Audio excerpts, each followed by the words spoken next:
गुजरते ही तरावी तो ख़त्म हो जाती है, रोज़े ख़त्म नहीं होते हैं।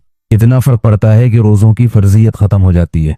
आप सल्लल्लाहु अलैहि वसल्लम ने रमज़ान के अलावा भी इस साल भर में कुछ अय्याम, कुछ दिन ऐसे हैं जिनमें रोज़ा रखने की तरगीब दी है, अगरचे वो फ़र्ज़ नहीं है। ना रखें तो कोई आदमी, कोई शख्स रमज़ान के अलावा पूरे साल एक रोज़ा भी नहीं रखता तो गुनाह नहीं है, हराम नाजायज़ नहीं है, लेकिन रोज़े का सवाब बहुत है। जैसे नफली नमाज में कुछ नमाजें हैं जिनकी का बहुत सवाब है, ऐसे ही नफली रोज़ों का भी सवाब है। और रमज़ान के फ़ौरन बाद जो रोज़े आते हैं वो शव्वाल के 6 रोज़े। रसूलुल्लाह सल्लल्लाहु अलैहि वसल्लम ने फरमाया, मन साम रमज़ान फुम्मा अतबअहु सित्तम मिन शव्वाल काना का सियामिद दहर। जिसने रमज़ान के रोज़े रखे और उसके बाद शव्वाल में 6 रोज़े रखे तो ये ऐसे है जैसे पूरे साल उसने रोज़े रखे। तो रमज़ान ख़त्म होने के बाद अगर हिम्मत हो तो शव्वाल में भी 6 रोज़े रखने चाहिए, सही है, मुस्लिम की हदीस है। अलबत्ता बाज़ उलमा कहते हैं कि ये 6 रोज़े लगातार नहीं रखें बल्कि तक़सीम करके रखें, वो दोनों तरह से इख्तियार है।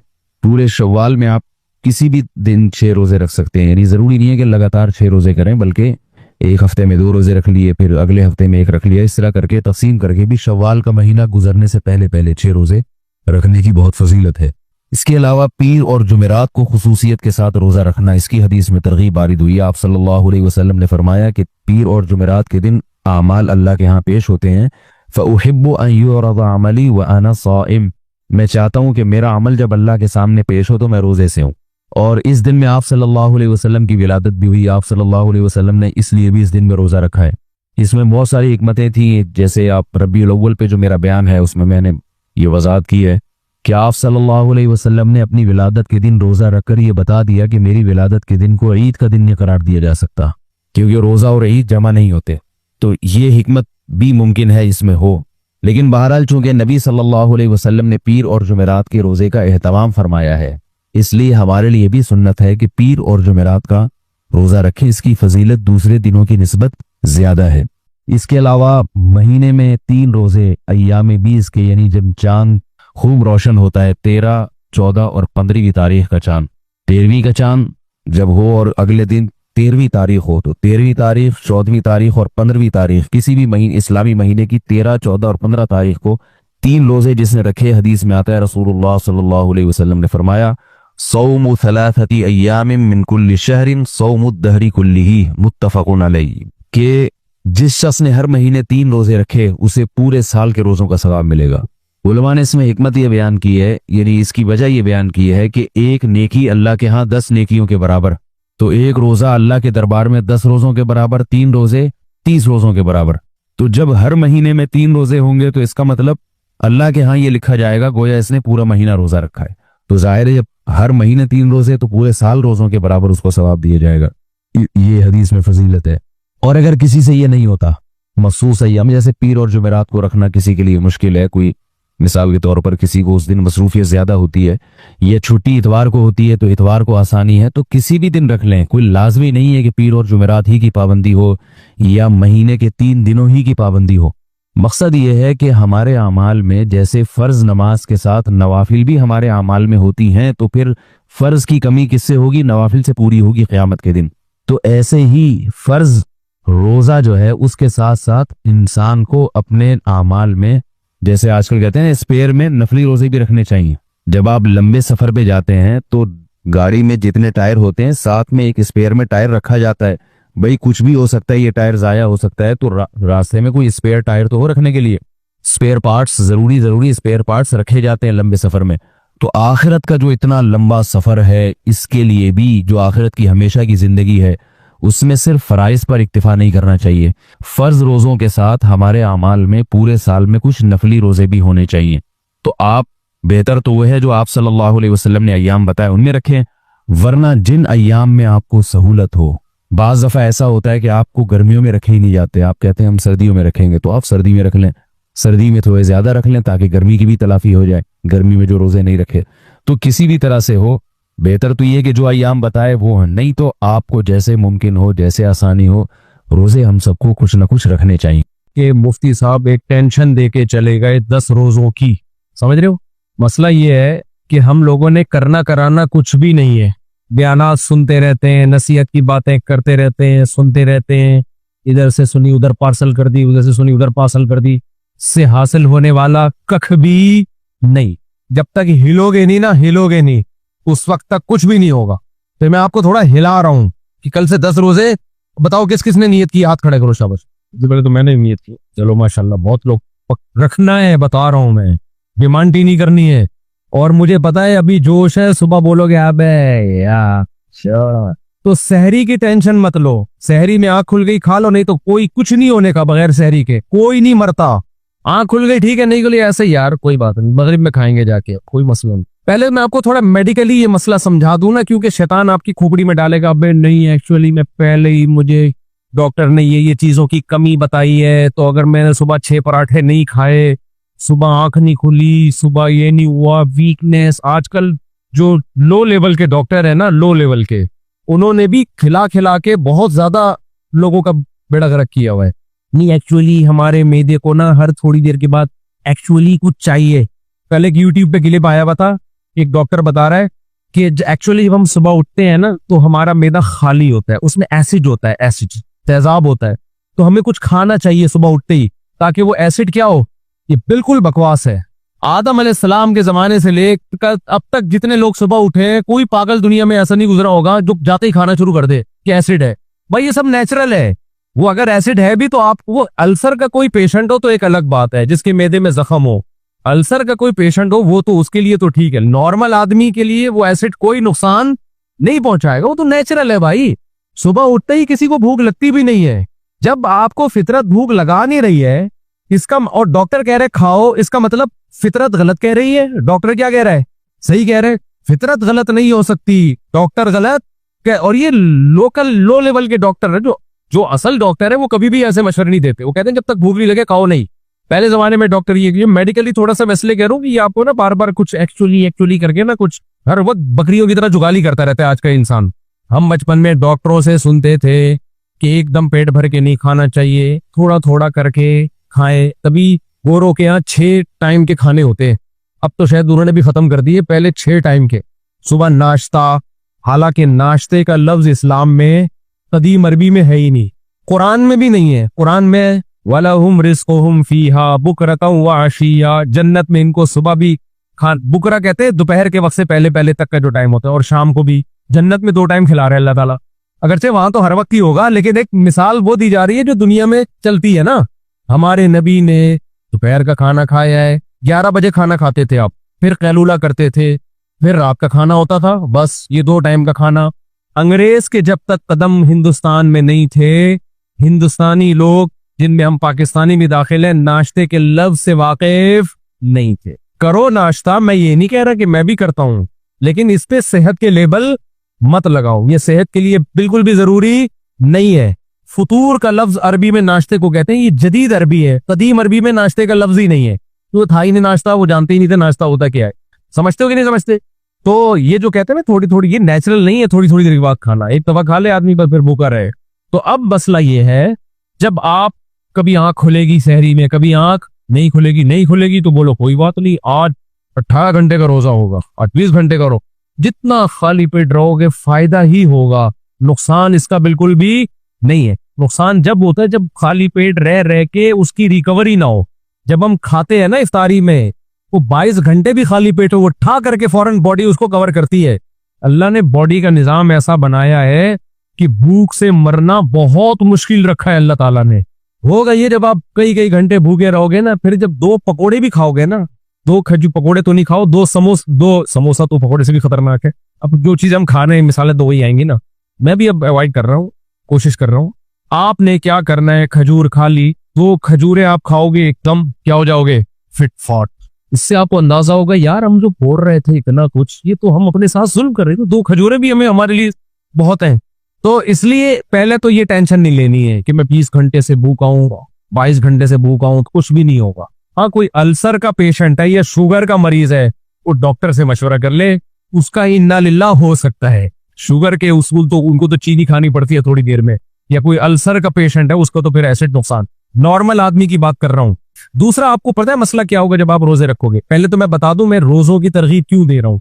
कुरान क्या कह रहा है, लअल्लकुम तत्तकून, रोजे रखो ताकि तुम्हारी विल पावर, कुव्वत इरादी बढ़े। तत्तकून का मतलब ये है हमारी कुव्वत इरादी नहीं है ना, जब कोई काम करना चाहते हैं चाहते ही रह जाते हैं, हिम्मत नहीं होती। तो व्हील पावर, कुव्वत इरादी बढ़ाने के लिए कंट्रोल किस पे करना है? मुंह पे कंट्रोल करना है। समझते हो? मजहब ये कहता है और मेडिकल साइंस भी ये कहती है। अब आप लोग तो यहाँ प्रोजेक्टर होता तो मैं डॉक्टरों के पूरे क्लिप चला देता आपके पास। अब तो गोरा इस तरफ आ रहा है, इंटरमीडिएट। पहले इसको मुस्लिम फास्टिंग कहते थे कि फिर उन्होंने नाम चेंज करके रख दिया इंटरमीडिएट फास्टिंग। पहले जब ये फास्टिंग का कॉन्सेप्ट गोरों में आया ना कि आपकी व्हील पावर बढ़ाने के लिए, आपकी कुव्वत इरादी बढ़ाने के लिए, आपके जिस्म को पावरफुल बनाने के लिए फास्टिंग बहुत जरूरी है। तो फास्टिंग पहले से किसमें थी? मुसलमानों में थी, जिसको वो मुखालफत करते थे। जब उन्होंने रिसर्च की, उन्होंने कहा यार ये तो कैंसर का रेशो सऊदी अरब में, अरब मुल्कों में कम है। एक गोरे की रिपोर्ट आई थी, उसने कहा यार वहां पीर जुमेरात का रोजा रखने का मामूल है, इसलिए उनमें कैंसर क्या है, बहुत कम है। तो बहुत सारी कैंसर के स्पेशलिस्ट से मैंने खुद पूछा है, वो स्पेशलिस्ट भी कुछ छोटे मोटे नहीं है, बहुत बड़े स्पेशलिस्ट। उन्होंने बताया कि भाई रोजा रखने से जितने कैंसर के चांसेस कम होते हैं ना, इतने किसी चीज से नहीं होते। बहुत ही फायदे हैं। हमने तो फायदे को थोड़ी देखना है, हमने किसको देखना है? अल्लाह का क्या है हुक्म है। ये फायदे तो मैं इसलिए गिनवा रहा हूं ताकि मोटिवेशन मिले, वरना हमारे लिए तो अल्लाह का इरशाद काफी है। ऐ ईमान वालो लअल्लकुम कुतिबा अलैकुमुस सियाम, रोजे रखो। क्यों? लअल्लकुम तत्तकून, ताकि तुम्हारी व्हील पावर बढ़े, तुम्हारे अंदर ख्वाहिशात पे कंट्रोल करने की सलाहियत बढ़े। हम तो इसलिए रख रहे हैं। सेहत खराब भी हो जाए तो क्या कर रहा है यार ऐसी सेहत का? मोटा ताजा गेंडे की तरह घूम रहा हो और गुनाहों में पड़ा हुआ हो, उससे बेहतर वो पतला अच्छा नहीं है जो गुनाहों से बचता है। बे भाई, अगर ताकत ही दुनिया में सब कुछ है तो बैल जन्नत पे जाना चाहिए ना। फिर भैंसे और बैल तो बहुत ताकतवर होते हैं, किसी काम के होते हैं। वो थोड़ी अल्लाह की नजर महबूब है। कमजोर है, बीमार है, गुनाहों से बचता है, वो अल्लाह को ज्यादा पसंदीदा है। तो इसलिए रोजे का असल मकसद है आपके अंदर व्हील पावर बढ़े। सेहत की बातें तो मैं इसलिए कर रहा हूं ताकि आपको मोटिवेशन मिले। ये सेहत खराब नहीं होगी क्योंकि शैतान वर्गलाएगा आपको, अबे सेहत तो यूं हो जाएगा, अबे सेहत कुछ भी नहीं होता, सेहत और फिटफाट हो जाओगे। तो ये मैंने मर्दाना कुव्वत की मिसालें दी है ना, ये भी मोटिवेशन के लिए। अगर मैं कहता हूँ रोजा रखने से आपकी शुगर कंट्रोल हो जाएगी, आप कहते जाओ भाड़ में, शुगर करना है। मैं कहता आपकी गंजी के सर पे बाल उगाएंगे, वो कहते कुछ नहीं। जब मैंने कहा ना मर्दाना कुव्वत, ये तब नौजवान कहेंगे आप 10 हम 100 रोजे रखेंगे। ये मंजन बहुत बिकता है ना आजकल। सब कुछ जब सेट होता है तो सारी चीजें सेट होती है ना। तो अब समझो एक बात को, अब आपको इसमें रुकावटें क्या क्या आएंगी? देखो 2 रुकावटें आएंगी रोजा रखने में, जिसकी वजह से आपका मूड ऑफ होगा। रोजा रखने से मूड सही नहीं होता, बल्कि क्या होता है? ऑफ। जिस तरह कामों में दिल लगना चाहिए, दिल नहीं लगेगा। आप कहोगे अबे यार मुफ्ती साहब ने तो कहा था रोजा रखेंगे व्हील पावर बढ़ेगी, ये तो किसी काम में दिल लगी। अब तो ड्रामा देखने में भी मजा नहीं आ रहा, जो दिल लगने के काम थे उनमें भी दिल नहीं लग रहा, तो बाकी जो मुश्किल काम है उनमें कहां दिल लगेगा? अब तो फिल्म भी नहीं वो मजा आ रहा है यार। फिल्म भी लोग सिनेमा घरों में जाके देखते हैं तो मुंह में कोई गुटखा होता है, कोई सिगरेट होती है। क्या ख्याल है भाई? और ये कह रहे व्हील पावर बढ़ेगी, व्हील पावर गई तेल, तो उससे भी गए हम। हिला ही नहीं आ रहा, ऑफिस जाने का दिल नहीं कर रहा, कल पेपर है, इम्तिहान का दिल नहीं कर रहा। बे यार ये मिंबर की बातें कुछ और होती हैं, प्रैक्टिकल लाइफ कुछ और। तो देखो वो 2 वजह से आपकी दिल नहीं लग रहा होता, 2 वजह से। अब मैं पहले मिसाल देता हूं फिर बात समझाऊंगा। एक आदमी को चरस पीने की आदत है, हीरोइन पीने की आदत है। डॉक्टर ने कहा हीरोइन छोड़ दे, ये तेरा बेड़ा गर्क करेगी, ये तुझे हर चीज से दूर कर देगी, तेरी व्हील पावर की ऐसी की तैसी कर देगी, तुझसे कुछ भी नहीं होगा, हर वक्त हीरोइन चाहिए होगी तुझे, हीरोइन चाहिए, नशा चाहिए। उसने डॉक्टर के कहने पे हीरोइन छोड़ दी। अब जब हीरोइन की तलब हुई है ना, तो जो काम पहले कर रहा था उससे भी किया। अब वो डॉक्टर को कह रहा है अबे ये तो कह रहा था हीरोइन पीने से व्हील पावर खत्म होती है और हर वक्त बस नशे की तलाश रहती है। मैं तो थोड़े बहुत काम किया करता था, सुट्टा लगाने के बाद उन कामों से भी मैं गया। तो डॉक्टर जो अक्लमंद होगा कहेगा मेरे भाई सब्र कर, असल में तुझे आदत पड़ चुकी है किसकी? सुट्टे लगाने की। वो नशा है, वो नेचुरल नहीं है। तो नशा जब छोड़ा जाता है तो जिस्म टूटता है, जिस्म उस नशे को मांगता है। तो ये चंद दिन की तकलीफ है, हिम्मत करके छोड़ दे, थोड़े दिनों में ये नशा क्या हो जाएगा? खत्म, फिर तकलीफ नहीं होगी। और अगर इस चक्कर में पीता रहा ना तो पीने के अलावा कोई काम नहीं होगा तेरा। वो व्हील पावर तो होगी लेकिन वो खर्च कहाँ होगी? हीरोइन की तलाश में खर्च होगी। वो हर जगह भागा भागा किस चक्कर में जा रहा होगा? हीरोइन की बड़े एक्टिव होते हैं, किसी काम में एक्टिव नहीं होते। उनको ये पता चल जाए ना, गटर के ढक्कन उठा नीचे पाइप के अंदर हीरोइन पड़ी हुई है, वो गटर का ढक्कन उठा के गटर में घुस जाएगा, उसमें व्हील पावर बहुत होती है। क्या ख्याल है? हीरोइन जी को बोले तू बंदा मार दे तुझे हीरोइन मिलेगी, वो बंदे मार देगा। यहाँ व्हील पावर सिर्फ किस में ये इस्तेमाल होगी उसकी पावर? हीरोइन की तलाश में। एक्टिव बहुत होगा लेकिन सिर्फ एक चीज में, बाकी चीजों में उसी तरह होगा। तो याद रखो जब हम रोजा रखते हैं तो हमारी दो चीजें छूटती, एक तो शुगर। क्या चीज छूट जाती है हमारी? शुगर। हर चीज में, रोटी में, चावल में, आलू में, है कि नहीं है? अबे क्या हो गया भाई, हर चीज में शुगर है ना, और चीनी में तो है ही, ये छूटती है हमारी। दूसरा, अगर किसी को कोई नशे की आदत है, सिगरेट पीने की, कॉफी पीने की, चाय पीने की, तो वो छूट जाती है उस दौरान। ये दो चीजें इंसान को क्या करती हैं? रोजे में तंग करती है। तो खूब समझ लो, जैसे चाय और सिगरेट एक नशा है ना, तो मेडिकल साइंस ने मीठे और शुगर को भी नशा डिक्लेयर कर दिया है। ये भी क्या है? नशा है। बॉडी को इतनी शुगर की जरूरत होती नहीं है। हमें जो हर वक्त पराठे चाहिए ना, हर वक्त रोटी, ये बॉडी की रिक्वायरमेंट नहीं है, ये खोपड़ी की रिक्वायरमेंट है, क्योंकि उसको आदत पड़ चुकी है। इसका हल ये नहीं कि फोड़ते जाओ, इसका थोड़े दिन छोड़ दो, तो जैसे चर्च छोड़ने से छूट जाएगी, ऐसे ही मीठा छोड़ने से क्या हो जाएगा? मीठा छूट जाएगा आपसे। इस इश्काल का जवाब मुझे कहीं मिलता नहीं था। अक्सर डॉक्टर कहते थे भाई नहीं खाओ, इस्लाम तो कहता ही है कम खाओ। इस पे तो कुरान और हदीस में इतनी सारी हदीसें हैं, इतनी सारी नबी सल्लल्लाहु अलैहि वसल्लम की तालीमात है कि कम खाओ, कम खाओ, कम खाओ। वो तो मैं आपको बताऊं तो आप बोलो भाई इस्लाम पे चलना हमारे लिए मुमकिन नहीं है। वो तो बहुत सारी हदीसें हैं, उनको तो मैं छेड़ ही नहीं रहा।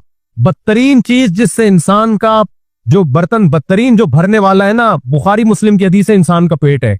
हमारे नबी ने तो हमें ज्यादा खाने की तरगीब नहीं दी। तो इस्लाम कभी ऐसे काम का हुक्म दे सकता है जो सेहत के लिए नुकसानदेह हो?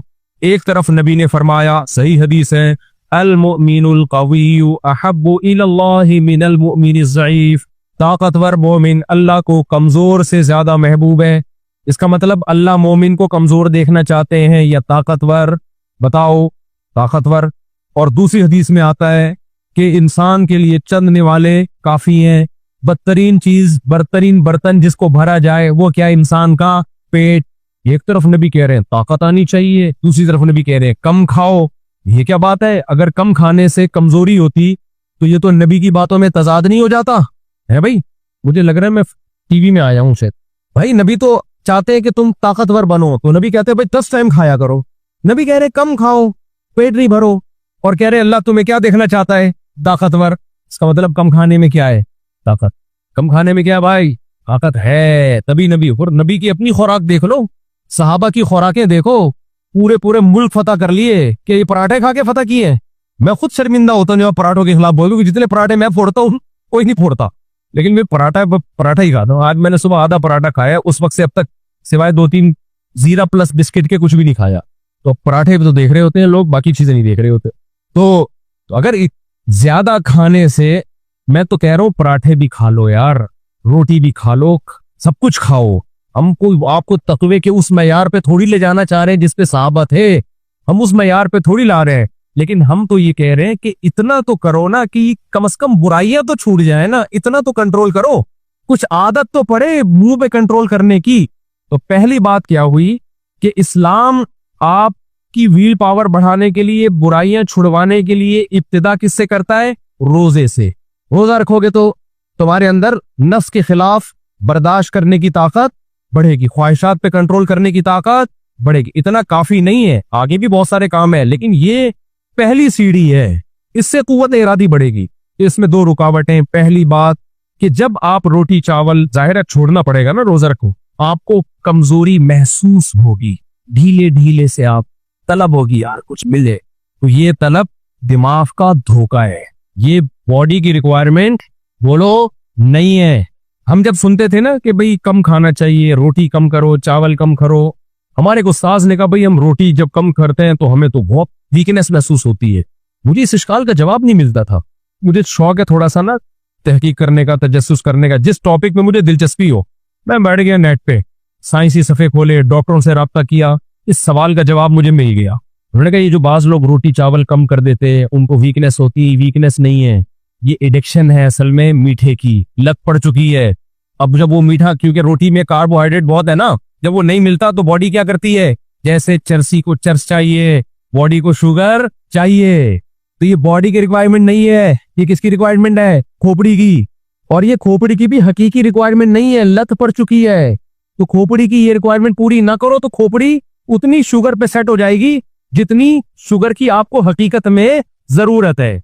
मैं समझा पा रहा हूं अपनी बात? जब मैंने ये रिसर्च पढ़ी डॉक्टरों की, बीबीसी के साइंसी सफे पे भी गया और बॉस जब मुझे यकीन हो गया तो फिर मुझे अपना वाकया याद आया कि यार बात ये बिल्कुल ठीक है, मैं तजुर्बा कर चुका हूं। मुझे याद है एक दफा मैंने डाइट पेप्सी वो पी, स्प्राइट डाइट मैंने जब पी है ना पहली दफा, तो मेरा दिल चाह, मुझे लगा मुझ में शुगर की कमी हो रही है। हालांकि अल्लाह का शुक्र है मैं शुगर का पेशेंट नहीं हूं भाई। मुझे इतनी तलब हुई है कि मैं वो जो दूसरी स्प्राइट है ना जिसमें शुगर होती है वो जाके मैंने पी है तो मेरी तबीयत सेट हुई है। तो ये वाकया मेरे साथ हुआ था, मुझे इसकी लॉजिक समझ में आती नहीं थी कि हुआ क्या है। जब ये तहकीक पर मैं मुत्तले हुआ मुझे अंदाजा हुआ कि हुआ क्या है। हुआ ये कि दिमाग को हमेशा शुगर वाली कोल्ड ड्रिंक पीने की आदत थी। जब एक दफा बगैर शुगर के पी है ना तो दिमाग ने कहा कि कोल्ड ड्रिंक तो वही गई है, टेस्ट तो वही गया है, शुगर मुझे वो वाली नहीं मिली। तो दिमाग ने शुगर का मुतालबा करना शुरू कर दिया। हालांकि अगर मैं वो कोल्ड ड्रिंक ना पीता तो कोल्ड ड्रिंक की तलब नहीं होती, लेकिन चूंकि बगैर शुगर के पिए तो अब दिमाग कह रहा है शुगर वाली पी, तो मैंने पिए तो मेरा दिमाग सेट हुआ। मैं समझा पा रहा हूं अपनी बात? आप कहोगे मुफ्ती साहब दीनी बयान के लिए बुलाया था क्या, ये शुगर और कोल्ड ड्रिंक लेके बैठ गए? भाई हम तो आपको कोशिश करेंगे इंसान के बच्चे बन जाओ भाई। जो चीज भी इंसान का बच्चा बनाने के लिए जरूरी होगी, मिसालें वो देनी पड़ेंगी ना। तो अब ये रुकावट बनती है। रोजा जब हम रखते हैं 2-3 दिन तक मूड ऑफ रहता है, या तो चाय की वजह से, सुट्टे की वजह से, या कॉफी की वजह से, वो नहीं मिल रही होती, गुटखा नहीं मिल रहा होता, सिगरेट नहीं मिल रही होती, या शुगर नहीं मिल रही होती। उसका हल ये नहीं है कि सुट्टे लगाना शुरू कर दो, उसका हल ये कि ऐसी की तैसी, ये तो हमें नुकसान की है शुगर ने, छोड़ दो उसको। चंद दिन के बाद वो तलब क्या हो जाएगी, खत्म। तभी आपने देखा जो मीठा खाने के शौकीन होते हैं वो थोड़ा नहीं खाते, वो मीठा फोड़ते हैं, क्योंकि उनको लड्डू चाहिए। उनको जो है ना समोसा इतना जरूरी, लड्डू बहुत जरूरी है उनके लिए। जेब में लड्डू लेके घूम रहे होते हैं वो, मैंने देखे ऐसे, हर थोड़ी देर में मीठा चाहिए, हालांकि उनकी बॉडी की जरूरत नहीं है। शुगर तो एक कैलोरीज है ना, कैलोरीज है। आपके जितनी एनर्जी आप बर्न करेंगे, डीजल है ना, डीजल भाई कितना डीजल चाहिए गाड़ी को, जितना चलना है, तो जितना चलना है उतनी शुगर चाहिए ना। चल कितने रहे हैं? सुबह मैं लोगों से पूछता हूँ सुबह उठ के क्या करते हो, कहते हैं हम तो आराम करते हैं सुबह उठ के। आजकल मेजोरिटी से आप पूछें आप सुबह उठ के क्या करते हैं, कहते हैं मैं सुबह उठ के क्या करता हूँ, पहले आराम करता हूँ। तूने किया है जो आराम कर रहा है भी यार। एक्टिविटीज तो सिवाय मजदूर तबके के, मजदूर खा ले तो फोड़ ले यार, इतना मसला। लेकिन मजदूर की आप खुराक देखो बहुत थोड़ी होगी, मजदूर की खुराक बहुत थोड़ी होगी, फिर भी फिट होगा। कुछ भी नहीं कर रहा, वो क्या कर रहा है, खाए चले जा रहा है, खाए चले जा रहा है, और कह रहे मैं नहीं खाता तो मुझे वीकनेस महसूस होती है। भाई ये वीकनेस महसूस नहीं हो रही, ये एडिक्शन है। आप एडिक्ट हो चुके हैं किसके, शुगर के। उसका हल ये है कि अपने आप को इस नशे से क्या करो, चाय की बहुत लत पड़ गई है तो छोड़ना पड़ेगा उसको। वैसे रोजे में तो आप सुबह सहरी में पी लो और इफ्तारी में पी लो तो फिर तलब होती भी नहीं है, लेकिन बेहतर तो ये कि इसको भी छोड़ दिया जाए, क्यों अपने आप को आदी बनाया जाए। लेकिन आगे की जो चीजें है, गुटखा सिगरेट, ये तो मेरे भाई छोड़नी पड़ेगी, मिसवार छोड़नी पड़ेगी, वरना रोजा रखना बहुत मुश्किल है। मैंने सिगरेट वालों को देखा इफ्तारी में सिगरेट से इफ्तार कर रहे होते हैं, कहने पकौड़ा ना मिले इतना मसला नहीं है, सिगरेट मिलनी चाहिए। तो इसलिए 2-3 दिन जो आपको टेंशन होगी ना, वो टेंशन बर्दाश्त कर लो, कोई बात है, कोई मसला नहीं। अच्छा, हर चीज को स्टेप बाय स्टेप किया जाता है। 3-4 दिन अगर आपको परेशानी हो रही है, टेंशन हो रही है, रोजा नहीं छोड़ो, पहले सो के गुजार लो। पहले ये आदत तो खत्म करो ना जो मीठे की पड़ चुकी है, आहिस्ता आहिस्ता फिर तबीयत सेट होना बोलो शुरू हो जाएगी। तो हिम्मत करेंगे कि नहीं करेंगे। और आखिरी बात, आप समझ रहे हो ना कि बस मैं जब 10 रोजे रखूंगा तो मैं फिर वलीउल्लाह बन जाऊंगा एकदम जबरदस्त, ऐसा नहीं होगा। ये तो आपकी व्हील पावर को बढ़ाने के लिए, मुश्किल काम कर लोगे तो आसान क्या हो जाएंगे, आसान। इंसान को बुराई से बचने के लिए माहौल तब्दील करना पड़ता है। जिस मुआशरे में इंसान बुरा बनता है उसमें बुराई छोड़ देता है, लेकिन उस छोड़ने पर कायम रहना उसके लिए मुश्किल।